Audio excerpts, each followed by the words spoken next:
El Niño ప్రభావంతో భారత్లో ప్రస్తుతం వర్షాకాలం కూడా వేసవిని తలపిస్తుంది. కొద్ది రోజులుగా తీవ్రమైన ఎండ, ఉక్కపోత అల్లాడిస్తున్నాయి. ఋతుపవనాలు నిస్తేజంగా మారడమే దీనికి కారణం. అయితే దేశవ్యాప్తంగా పొడి వాతావరణం నెలకొన్న తరుణంలో బంగాళాఖాతంలో ఏర్పడుతున్న కొత్త వాతావరణ పరిస్థితులు ఋతుపవనాలకు కొత్త ఊపిరిలూదుతూ వర్షాలపై ఆశలు రేపుతున్నాయి.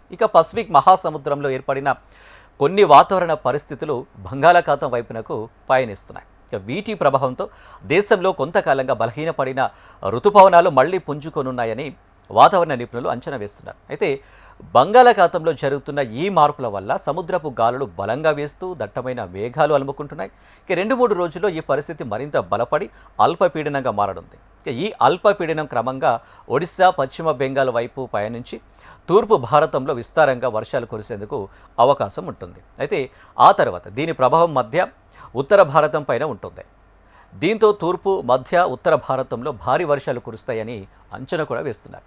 ఈ ఋతుపవనాల సీజన్లో బంగాళాఖాతంలో రెండో అల్పపీడనం ఏర్పడుతుందని భారత వాతావరణ శాఖ IMD అయితే వెల్లడించింది.